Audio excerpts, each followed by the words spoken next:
আসসালামু আলাইকুম। আপনাদের সামনে আরেকটা নতুন ভিডিও নিয়ে আসলাম। এটি হচ্ছে এই পর্বের শেষ ভিডিও। চলেন দেরি না করে সম্পূর্ণ ভিডিও দেখে আসি। Important techniques for spelling English, class number 7, অর্থাৎ এটি এই পর্বের শেষ ক্লাস। নিয়ম 40। ওয়াই যখন ওয়ার্ডের একদম শেষে বসে তখন ওয়াই এর আগে কোনো ভার্ব না থাকলে তখন ওয়াই এর উচ্চারণ রসিকার হবে। যেমন funny, merry, healthy, mentally, mercy, clearly. আমরা একটা উদাহরণের মাধ্যমে ক্লিয়ার হই। উপরে প্রথম ওয়ার্ডটির ক্ষেত্রে আমরা দেখতে পাচ্ছি এফ সমান ফ, ইউ সমান আকার, এন সমান দন্ত্য ন।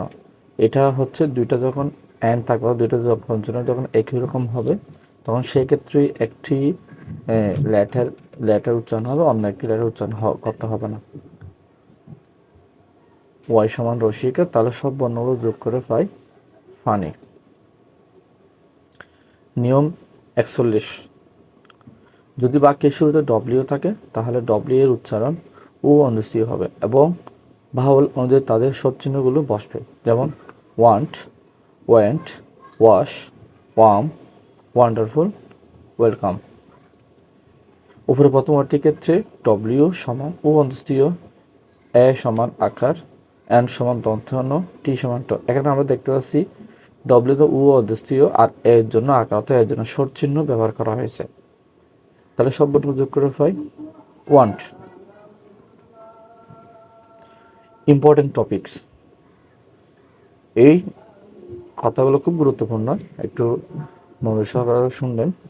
যখন কোনো কনসোনেন্টের পরে আর থাকে, অর্থাৎ যদি কোনো কনসোনেন্টের পরে আর থাকে তাহলে সেক্ষেত্রে আর এর উচ্চারণ র ফলা হবে। যেমন প্রোটেকশন, ক্রেজি, নিউট্রিশন, ফ্রুপ, ট্রাই, এটসেট্রা।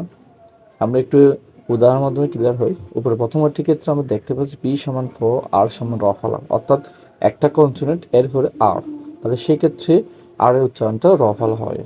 ও সমান স্বর অ, ও সমান স্বর আমরা জানি ও এর জন্য কোনো কিছু উচ্চারণ করতে হয় না। টি সমান ট, ই সমান একার, সি সমান ক, টি আই ও এন সমান শন। এটা সবসময় মনে রাখতে হবে, টি আই ও এন যেখানে থাকবে সেখানে শন উচ্চারণ হবে। তাহলে সব বর্ণগুলো যোগ করে পাই ফ যোগ র ফলা যোগ ট যোগ একার যোগ ক যোগ শন সমান প্রোটেকশন। যখন দুটি কনসোনেন্ট একসাথে বসে অর্থাৎ তাদের মাঝে যদি কোনো ভাওয়েল না থাকে তাহলে কনসোনেন্টগুলো যুক্তবর্ণ হয়ে যাবে। এটা একটি গুরুত্বপূর্ণ।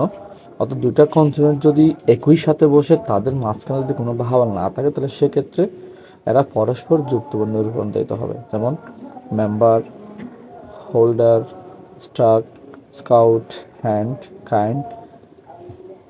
উপরে প্রথম ওয়ার্ডটির তৃতীয় ও চতুর্থ দুটি লেটার হলো এম বি, যা পরস্পর কনসোনেন্ট, যার ফলে তারা ম প যুক্ত হয়ে উচ্চারিত হয়েছে। যেসব লেটার উচ্চারণ হয় না, অধিকাংশ লেটার ওয়ার্ডের মধ্যে থাকার পরেও উচ্চারণ করা যায় না, সে সমস্ত লেটারগুলো এখানে দেওয়া হয়েছে।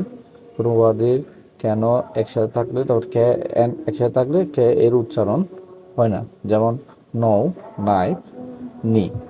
এস আর এল মাঝে টি থাকলে টি উচ্চারিত হয় না। এস আর এম মাঝে টি থাকলে টি উচ্চারিত হয় না। এস আর এন এর মাঝে টি থাকলে টি উচ্চারিত হয় না। আই কমা ইউ এর পর জি এইচ থাকলে, আই বা ইউর পর যদি জি এইচ থাকে তো জি এইচ এর উচ্চারণ হয় না। যেমন এইট, রাইট, হাই, ফাইট। শব্দ শেষে ই থাকলে ই এর উচ্চারণ হয় না। যেমন কাম, মান, হোম। শব্দের প্রথমে যদি জি থাকে এবং তারপর যদি এন থাকে তখন জি এর উচ্চারণ হয় না। যেমন নেট, ন্যাশ, নো, ন। সাধারণত কোনো শব্দের শুরুতে যদি এক্স বা ফ্লো থাকে এবং তারপরে যদি এইচ থাকে তাহলে এইচ উচ্চারণ হয় না। যেমন exhaust, exhibition, provision. F, M, K ইত্যাদি অক্ষরের ঠিক পূর্বে যদি এল থাকে তবে অধিকাংশ ক্ষেত্রে এল অনুচ্চারিত থাকে। যেমন কাফ, এটা কাফ হবে কাম হবে, হাফ, ফক, চক, কাম। ডব্লিউ পরে যদি আর থাকে তাহলে ডব্লিউ উচ্চারিত হয় না। যেমন রাইট, রং, রেফ, রেসল। কিছু বড় বড় শব্দকে ব্যঙ্গে দেখানো হলো। ডি জন্য ড হবে, আই এর জন্য রসিকা, সি এর জন্য ক, টি আই ওয়েন এর জন্য শন। এর একটু আগে বলছিলাম টি আই ওয়েন থাকলে সবসময় শনই উচ্চারণ করব। এর জন্য আকার, আর জন্য ববিন্দ্র, ও এর জন্য রসিকার। তাহলে সম্পূর্ণটা মিলিয়ে হয়ে যায় ডিকশনারি। আরেকটা ওয়ার্ড পি তে প, এতে আকার, আর তে ববিন্দ্র। এখানে একটা দেখা যাচ্ছে আর এর পরে ভাওয়াল নাই। আমরা জানি যদি আর এর পরে ভাওয়াল না থাকে তাহলে সেক্ষেত্রে আর এর আগে যে ভাওয়ালটা থাকবে সে ভাওয়ালের জন্য সবসময় আকারে উচ্চারণ হবে।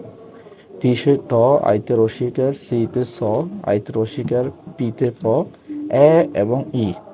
আর আগে বলছিলাম এ এবং ই থাকলে, অর্থাৎ এ থাকবে এরপর একটা কনসেপ্টের পরে ভাওয়াল ই থাকলে সেক্ষেত্রে এ এবং ই এর জন্য একার যোগ রসই হবে। টিতে ট। তাহলে সকল বর্ণগুলো আমরা যোগ করে পাই পার্টিসিপেট। নোট, এ ই থাকলে এ যোগ রসই হয়, অর্থাৎ এ এর জন্য সবসময় একার যোগ রসই হবে। ধন্যবাদ সবাইকে এতক্ষণ ধরে আমার সম্পূর্ণ ভিডিও দেখার জন্য।